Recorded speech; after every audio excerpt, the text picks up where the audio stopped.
প্ৰায় 3 মাহৰ আগতে ব্লগ বনোৱা। ঘৰৰ বহুতো কামত ব্যস্ত হৈ থকাৰ বাবে পাহৰিয়ে গৈছিলোঁ যে মোৰ এটা ইউটিউব চেনেল আছে। পিছে পাহৰি যামেই, কাৰণ কিবা স্পেচিয়েল থাকিলেহে মই ব্লগ বনাওঁ আৰু একো স্পেচিয়েল হোৱা নাছিল মোৰ লগত, যিখিনি মই ব্লগ হিচাপে ৰাখিব পাৰোঁ। কিন্তু আজি পিছে মোৰ এটা স্পেচিয়েল দিন, কাৰণ আজি আমাৰ বনাই থকা ঘৰখনত শ্বট দিব। আহকচোন, তাৰ আগতে ঘৰটো বনাই ভাঙি কি কৰা হৈছিল তাৰ কিছুমান ভিডিঅ' চাই লওক।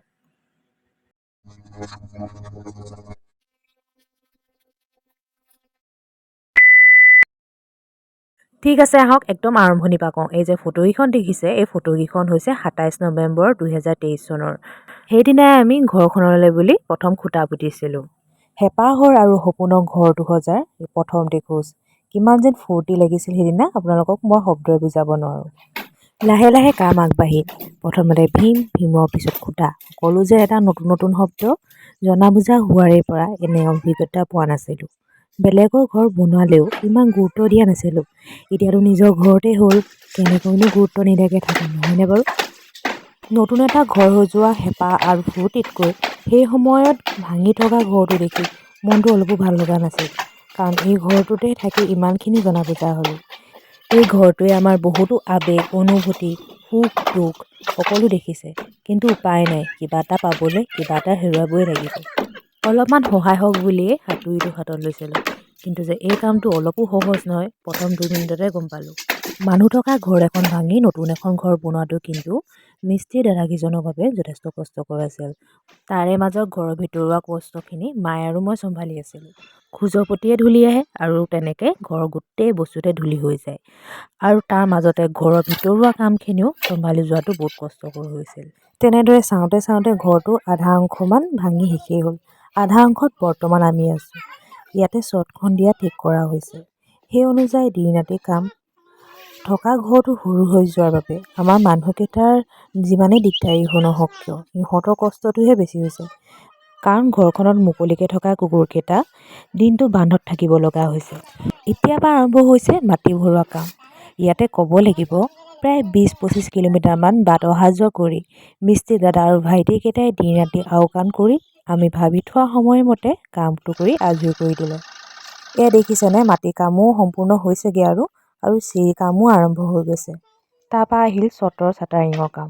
সেইকেইদিনা যে ৰাতি 2টা-3টালৈকে কাম কৰিছে গোটেইকেইজনে। তেওঁলোকৰ কষ্টৰ কাৰণেই আমি মাঘৰ বিহুৰ আগত শ্বটখন দিব পৰা হ'লোঁ। ঠিক আছে, আহক এতিয়া শ্বটখন দিয়াৰ দিনে আৰু ভিডিঅ' কণ্টিনিউ কৰোঁ। প্ৰায় ৰাতিপুৱা 6টামান বজাতেই শ্বট ঢলাই পাৰ্টিৰ মানুহ আহি গ'ল। তেওঁলোকৰ এয়া চাহৰ যোগানৰ ব্যৱস্থা চলি আছে। এই দেখিছেনে কিমান কুঁৱলী, আৰু তেনেকেই মই ৰাতিপুৱাই গা পা ধুই একদম ভালকৈ ৰেডি হৈ লৈছোঁ। এয়া তামোল পাণ ধূপ চাকি লৈ মেলি চাকি জ্বলাব গৈছোঁ মেচিনটোৰ তলত।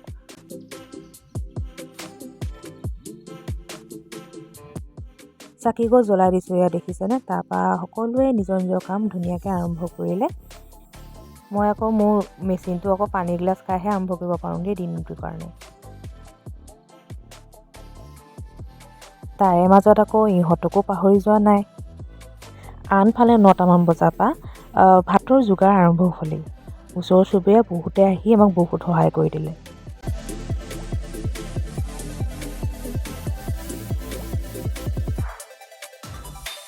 ঘৰ কাম চলি থকাৰ বাবে এইবছৰ পিকনিক যাব পৰা নাছিলোঁ। পিকনিকত যি একেলগে মিলি খোৱা বস্তু বনাই খোৱা ফূৰ্তি, সেই ফূৰ্তিয়ে লাগিছিল মোৰ সেই সময়। তাৰে মাজত মাতিলে মোক শ্বটৰ ওপৰত পূজা কৰিবলৈ। ভালকৈ লাগতিয়াল বস্তুখিনি লৈ আৰু ধুনীয়াকৈ মিঠাই টোপোলা এটা লৈ গ'লোঁ মই এতিয়া শ্বটৰ ওপৰলৈ।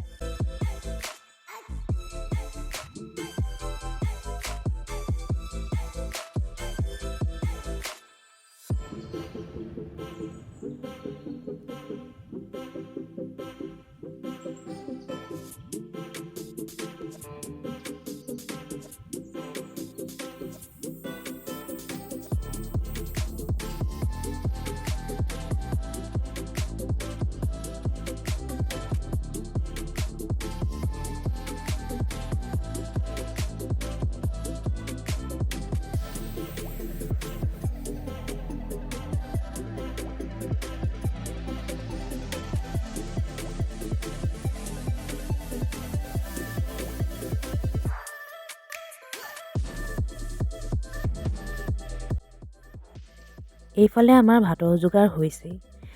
এই দাদাজনে যে খানা বহুত টেষ্টি বনায়। এই বস্তু বিকা গাড়ীখন অহা থাপতে দৰকাৰী বস্তু দুটামান লৈ ল'লোঁ। বতৰটো এতিয়াহে অলপ মুকলি কৰিছে। কাম আৰম্ভ হোৱাৰে পৰা ৰ'দ হোৱাই নাছিল। আজিকালি যে মেচিনে কাম কিমান সহজ কৰিব পাৰে, নহয়নে বাৰু? বহুত সোনকালে আৰু সহজে কামবোৰ হৈ আছিল। 12টামান বজাত প্ৰায় 40% মান কাম হ'লেই।